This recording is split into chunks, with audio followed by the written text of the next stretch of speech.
समीचीन विकल्पों का सम्यक समाधान। सुनिए परम पूज्य श्रमण श्री सुप्रभ सागर जी महाराज के मुखारबिंद से YouTube चैनल सुप्रभ उवाच पर शुभाशीष परम पूज्य श्रमणाचार्य 108 श्री विशुद्ध सागर जी महाराज। सानिध्य श्रमण सुप्रभ सागर जी महाराज, श्रमण प्रणत सागर जी महाराज। पुण्य आर्जक श्रीमती मधुबाला सुरेश चंद जी पाटोदी, बेटी दामाद श्रीमती विनीता अर्पित जी पहाड़िया मंडीदीप, बेटे बहू मोहित अंकिता पाटोदी, रोहित मुस्कान पाटोदी, अभी नैवेद्य जीने भव्य एवं समस्त पाटोदी परिवार। जैन बर्तन भंडार छिंदवाड़ा।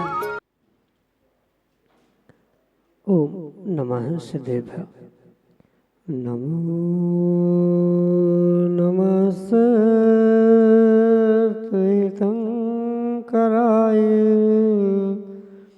वीराय भव्यां भुजभास्कराय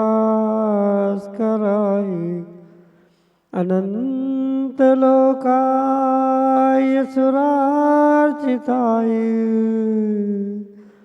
देवादिदेवाय नमो जिनाय देवादिदेवाय नमो जिनाय। पंच परमेष्टि भगवान की परम पूज्य गणाचार्य श्री विराग सागर जी महाराज की परम पूज्य आचार्य भगवंत गुरुवर विशुद्ध सागर जी मुनि महाराज की परम पूज्य मुनि श्री सुप्रभ सागर जी महाराज जी की।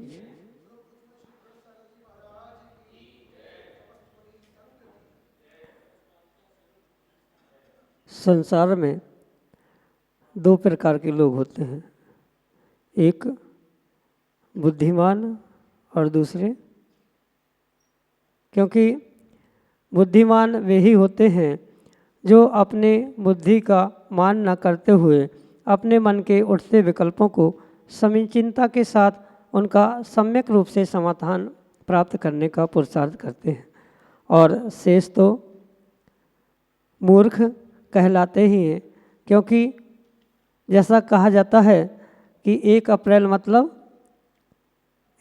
मतलब मूर्ख दिवस फूल डे।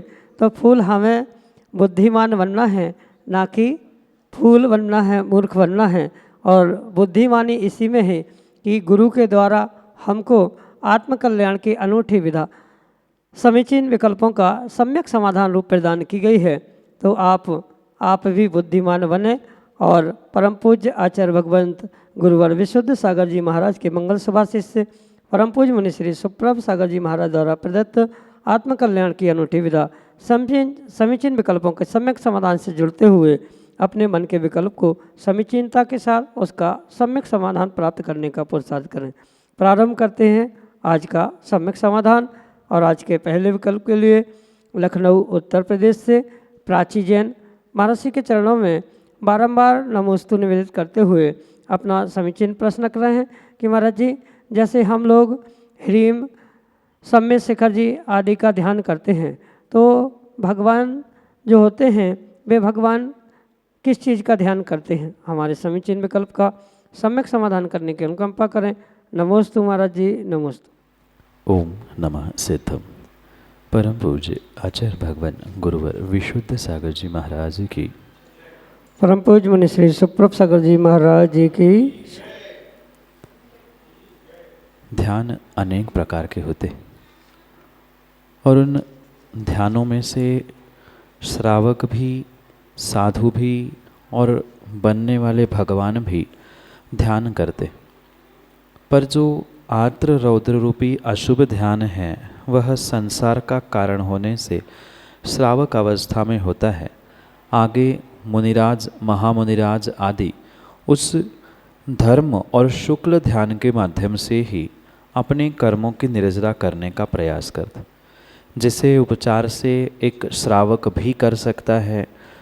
आप किन्हीं निमित्तों से जो ह्रीम, ओम, सम्यक शिखर आदि आदि का जैसे ध्यान करते हैं, वैसे ही वे जब गृहस्थ अवस्था में होते हैं, पूर्व अवस्था में होते हैं, तो वे भी तीर्थंकर के अलावा, क्योंकि तीर्थंकर भगवंतों के कुछ विशेष नियोग होते हैं, सामान्य जो भगवान होते हैं वे मुनि अवस्था में, गृहस्थावस्था में भी ओम का, ह्रीम का, अनेक प्रकार का धर्म ध्यान कर सकते हैं, जो पदस्थ, पिंडस्थ, रूपस्थ, रूपातीत आदि के रूप में स्वीकार किया जाता है।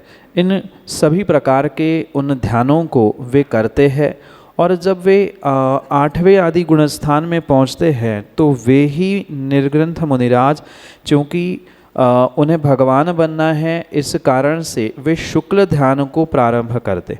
4 प्रकार के शुक्ल ध्यान कहे और 4 प्रकार के धर्म ध्यान कहे, तो आज्ञा विचय, विपाक विचय आदि इन धर्म ध्यानों में जो अंतिम धर्म ध्यान कहा है, उस धर्म ध्यान की विशेषता से वे 6वें 7वें गुणस्थान तक पहुँचते हैं। उसमें जैसे मैंने अभी कहा, पदस्थ किसी पद का ध्यान करना, ओम का, ह्रीम का आदि का ध्यान करना, ये पदस्थ कहा जाता है। रूपस्थ यानी अरिहंत के रूप का चिंतन करना, ये रूपस्थ ध्यान कहा जाता है। पिंडस्थ ध्यान धारणाओं के निमित्त से कहा जाता है और रूपातीत सिद्धों का ध्यान कहा जाता है। तो तीर्थंकर भगवान जो होते हैं, जिनका नियोग तीर्थंकर बनने का होता है, वह उस पिंडस्थ ध्यान या रूपातीत ध्यान के माध्यम से कर्मों की निर्जरा करते हैं, क्योंकि वहाँ अन्य तीर्थंकर या अरिहंतों को सुमरण नहीं करना उनका नियोग होता है। सिद्धों के रूपातीत ध्यान के माध्यम से वे कर्मों की निर्जरा करते हैं। उसके आगे पुनः जैसे 8वां, 9वां, 10वां, 12वां, 13वां आदि गुणस्थान वो प्राप्त करते हैं, 14वें गुणस्थान तक वे उस शुक्ल ध्यान का पुरुषार्थ करते हैं, जिसके माध्यम से क्रम से घातिया आघातिया कर्मों को नाश करते हुए वे 14वें गुणस्थान के बाद ध्यान के फल को यानी साक्षात सिद्ध अवस्था को प्राप्त करते हैं। किसी भी प्रकार से सिद्ध अवस्था में वे भगवान ध्यान नहीं करते। ध्यान तो मात्र संसार अवस्था में ही होता है, क्योंकि प्राप्ति के लिए किया जाता है और प्राप्त होने के बाद ध्यान नहीं होता। उन्होंने अपनी शुद्ध आत्मा को प्राप्त कर लिया। शुक्ल ध्यान के माध्यम से शुद्ध आत्मा का ध्यान करना ही उनका प्रबल पुरुषार्थ उस 8वें गुणस्थान के आगे कहा जाता है। यही आपके लिए सम्यक समाधान। नीलेश जैन, सैटेलाइट जंक्शन, इंदौर, मध्य प्रदेश से अगले समीक्षण में कल्पना। एक व्यक्ति धर्म के कोई कार्य करता है और धर्म के कार्य करने में उसमें कई बाधाएं आती हैं और उसको अनजाने अनजाने बहुत सारी गलतियां होती हैं, तो उसको उस गलती का पाप भी लगता है। और एक व्यक्ति ऐसा होता है जो घर में बैठा रहता है, वो कुछ भी नहीं करता है, तो उसे पाप भी नहीं लगता और पुण्य भी नहीं लगता। तो दोनों में श्रेष्ठ कौन है? पैसे खर्च नीलेश भाई वही करेगा जो कमाता है। जिसके पास कमाने का साधन ही नहीं है, वह किसी प्रकार से खुशी खुशी पैसे खर्च नहीं करता। बिल्कुल ऐसे ही पुण्य पाप कर्म आदि की व्यवस्था को भी उदाहरण से समझने की आवश्यकता है। जिस व्यक्ति ने पुण्य किया, धार्मिक कार्य किए या जो कुछ करना चाहता है, वही तो भूल गलती करते हुए आगे बढ़ने का प्रयास कर पाएगा। पर जिसने गाड़ी चलाना सीखी ही नहीं है, जिसने चलना सीखा ही नहीं है, वह कभी गिरने के डर से कार्य नहीं करता और इसलिए जीवन में वो कभी कुछ अच्छा कर ही नहीं सकता। ऐसे ही धार्मिक कार्यों में, धर्म क्षेत्रों में भी समझने की आवश्यकता है। अगर आप अपने जीवन में या कोई व्यक्ति अपने जीवन में कुछ अच्छा करना चाहता है, तो कितना ही संघर्ष, कितनी ही चुनौती या कितनी ही विपरीतता क्यों ना आ जाए, पर उसे हमेशा ही उस कार्य में आगे बढ़ने का प्रयास करना होगा। क्योंकि जो चलता ही नहीं है वह कभी मंजिल पे पहुंचता ही नहीं है। जिसने चलना सीखा है वह कभी ना कभी मंजिल पे पहुंचेगा। गुमराह तो वो होते हैं जो घर से निकलते ही नहीं है। बिल्कुल ऐसी स्थिति इस धार्मिक क्रियाओं में भी आपको समझने की आवश्यकता है। जिसने कोई धार्मिक कार्य करते हुए गलती की ही नहीं है, उसे धर्म की क्रियाओं में कोई इंटरेस्ट ही नहीं है, तो वह जीवन में कभी भी कोई श्रेष्ठ धार्मिक कार्य कर ही नहीं सकता है। क्योंकि इंसान है, भूल होना, गलती होना स्वाभाविक सी बात है। उस भूल और गलती को सुधारते हुए नई नई सीख लेना, जो भी गलती हुई उस गलती को गुरु भगवंतों के पास पहुंचकर प्रायश्चित ले लेना, पश्चाताप पूर्वक आलोचना करना, जिससे वह पाप धुलने की संभावना है। जो बहुत बड़ा पुण्य धार्मिक कार्यों से, गुरु सेवा से, प्रभु भक्ति से किया था, उसमें अल्प अगर पाप भी लगा है गलती के माध्यम से, तो उसे पश्चाताप प्रायश्चित के माध्यम से अगर ठीक किया है तो पुनः उस पुण्य रूप ही वह फलीभूत होने की संभावना है। पर जिसने कुछ किया ही नहीं है वह कभी भी अच्छा हो ही नहीं सकता। जैसे मैंने कहा कि जो ना गिरूं इस डर से साइकिल गाड़ी चलाना ही नहीं सीखता, वह कभी ज़िंदगी में गाड़ी साइकिल पर बैठ भी नहीं पाता। इसलिए ये विकल्प छोड़कर सर्वश्रेष्ठ पुरुषार्थ व्यक्ति को धार्मिक क्रियाओं को करने का करना ही होगा, जिसके माध्यम से भले ही गलती हो, भूल हो, गुरु भगवंतों से प्रायश्चित लेते हुए आगे बढ़ने का प्रयास करना होगा। जो गलती करते हुए भी मंजिल तक पहुंचने का प्रयास करता है, वही सभी कार्यों में, धार्मिक कार्य हो, लौकिक कार्य हो, उसमें सर्वश्रेष्ठ माना जाता है। जो चल ही नहीं रहा है वह कभी मंजिल पे नहीं पहुंचेगा। इसलिए उसका वह प्रमाद, उसका आलस, उसका आइडियल रहना, ये कभी किसी प्रकार से अच्छा स्वीकार किया ही नहीं जा सकता। गलती करते हुए भी सीखने वाला, आगे बढ़ने वाला हमेशा ही अच्छा ही कहा जाता है। धार्मिक कार्य में या किसी भी लौकिक कार्य में भी गलती हुए बिना आगे बढ़ने वाला कभी इंसान सही मायने में इंसान नहीं हो सकता। इसलिए गुमराह तो वे ही है जो अभी घर से निकले नहीं हैं। जो घर से निकले हैं उन्हें आज नहीं तो कल मंजिल मिलेगी। भूल भले ही हो, पर भूल से ही वह भूल कर वह श्रेष्ठ कार्य किया जा सकता है। यही आपके लिए सम्यक समाधान। महेंद्र जैन, पत्रकार, इंदौर, मध्य प्रदेश से अगले समीचीन विकल्प करें। पूज्य द्वय हरिकमा के चरणों में बंदामी। पूज्य श्री, आज मैं कहीं कुछ स्वाध्याय कर रहा था तो कुछ 4 लाइनें उसमें आई और बहुत अच्छी लाइनें मुझे लगी कि यदि शरीर से प्रेम है तो आसन करें, शरीर से प्रेम है तो आसन करें, और आत्मा से प्रेम है तो ध्यान करें। लेकिन जो तीसरी लाइन थी वो कहीं मुझे विचलित कर गई कि यदि परमात्मा से प्रेम है तो समर्पण करें। अब समर्पण शब्द कुल शब्द 4.5 अक्षरों का योग है, लेकिन समर्पण शब्द सच्चे देवशास्त्र गुरु के विषय में वर्तमान की सामाजिक परिस्थितियों में कितना कारगर हो, और उसको कारगर बनाने के लिए हम लोग किस तरह से पुरुषार्थ करें, कृपया मार्गदर्शन कीजिए। सच्चे देवशास्त्र गुरु के प्रति का समर्पण किसी परिस्थिति, किसी काल के परिप्रेक्ष्य में बदलता नहीं है। जो उन पंक्तियों में आपने पढ़ा है, वास्तविकता यही है कि अगर सच्चे देवशास्त्र गुरु के प्रति निस्वार्थ भावना से किसी आगे पीछे की बातों का विकल्प किए बिना जहाँ एक भक्ति का पुरुषार्थ होता है, वास्तव में वही समर्पण होता है। किसी प्रकार से बदले में कुछ प्राप्त करने की इच्छा है कि मैं इतना पुरुषार्थ कर रहा हूँ तो मुझे अमुक कार्य होना चाहिए, मैंने चौका लगाया है तो मुझे पड़घान मिलना ही चाहिए, मैं प्रतिदिन अभिषेक पूजन करता हूँ तो मेरा प्रत्येक कार्य फलीभूत होना ही चाहिए। ऐसा अगर सोचकर व्यक्ति कुछ कार्य करता है तो वह उसका समर्पण नहीं, अपितु कहीं न कहीं ये दिखावा ही चल रहा है। जहाँ मैंने अपना पुरुषार्थ किया, मैंने अपना कर्तव्य निभाया है, अब जो जैसा मंजूर है वैसा होता रहे, यही सच्चा समर्पण होता है। और ध्यान तो बहुत बात की बात है, आसन भी बहुत बात की बात है। मैं तो कहता हूँ कि सर्वश्रेष्ठ प्रत्येक काल में अगर कुछ है तो व्यक्ति का समर्पण है, चाहे शरीर के प्रति हो, चाहे आत्मा के प्रति हो, चाहे परमात्मा के प्रति हो, चाहे अन्य किसी के भी प्रति हो। वह जब तक समर्पित पूर्ण रूप से निस्वार्थ भावना से नहीं होता तब तक उसका जीवन का कोई भी कार्य नहीं होता। धार्मिक तो धार्मिक किनारे रख दो, आप घर गृहस्थी में भी अगर थोड़ा सा विचार करें तो घर गृहस्थी में भी परस्पर में समर्पण नहीं है, विश्वास नहीं है, तो किसी प्रकार से घर गृहस्थी भी व्यवस्थित नहीं चल सकती। जब घर में गृहस्थी में समर्पण की इतनी कीमत है तो ऐसी ही सच्चे देवशास्त्र गुरु के प्रति की भी समर्पण की भावना हर हृदय में हर व्यक्ति को प्राप्त करने की आवश्यकता है। और ये भी ध्यान रखें, ये किसी से उधार लेकर या दूसरों को देखकर समर्पण किया जाने वाला नहीं है।